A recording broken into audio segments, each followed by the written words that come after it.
नमस्कार, मैं नाज़मीन खान और आप देख रहे हैं SPN 9 न्यूज़।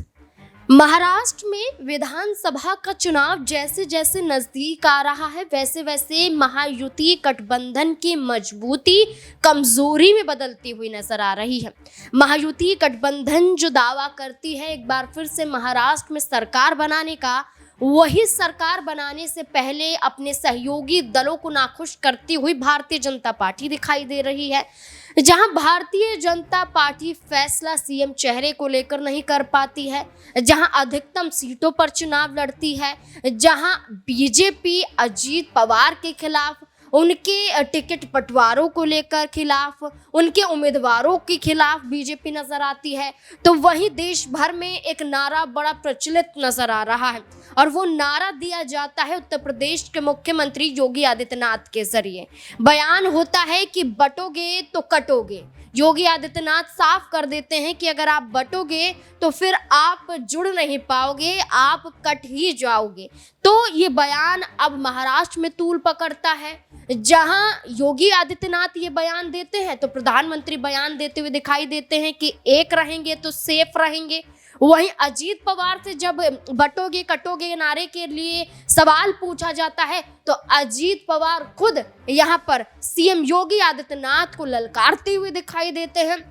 यानी कि एक बयान उत्तर प्रदेश से निकला हुआ महाराष्ट्र में भूचाल ला देता है। जहां एक तरफ गृह मंत्री अमित शाह अपनी रैली में दे देते हैं बयान कि महाराष्ट्र में महायुति गठबंधन को जिताना है, देवेंद्र फडणवीस को जिताना है, साबित कर देता है कि मुख्यमंत्री चेहरे को लेकर गृह मंत्री अमित शाह स्पष्ट हैं। उनके लिए तस्वीरें साफ हैं कि देवेंद्र फडणवीस को हम आगे करेंगे। वहीं एकनाथ शिंदे की नाराजगी, वहीं अजीत पवार की नाराजगी। अजीत पवार का एक तरफ नवाब मलिक को लेकर ये कह देना कि बीजेपी बेशक ना करे समर्थन, लेकिन हम नवाब मलिक का समर्थन करेंगे, प्रचार प्रसार भी करेंगे, क्योंकि नवाब मलिक पर आरोप सिद्ध नहीं हुए हैं, दोषी नहीं है नवाब मलिक। अजीत पवार ने बीजेपी को ललकार दिया, बीजेपी ने सीएम चेहरे को लेकर कहीं ना कहीं संकेत दे दिया। अब बटोगे कटोगे बयान पर भी अजीत पवार ने अपना रुख साफ कर दिया।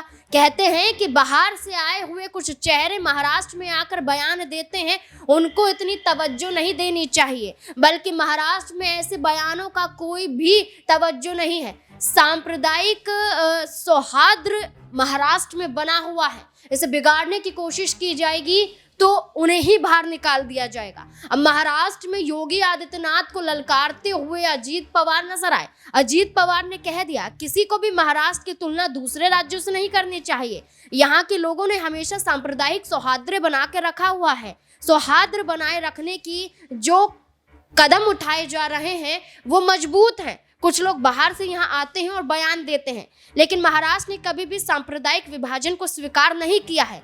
राजशाहू ज्योतिबा फुले, बाबा साहेब अम्बेडकर की धर्मनिरपेक्ष विचारधारा का पालन करता है।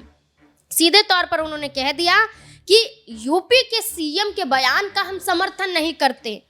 महाराष्ट्र सबके साथ है, सबका साथ देता है और हर धर्म को आगे लेकर जाता है। अब अजीत पवार ने रुख साफ कर दिया है। योगी आदित्यनाथ के बयान से तो प्रधानमंत्री ने भी किनारा कर लिया है। अब देखना होगा कि इसका असर महाराष्ट्र में और उत्तर प्रदेश में क्या पड़ता हुआ दिखाई दे सकता है। देश और दुनिया की बाकी और तमाम खबरों के लिए देखते रहिए SPN 9 न्यूज़। धन्यवाद।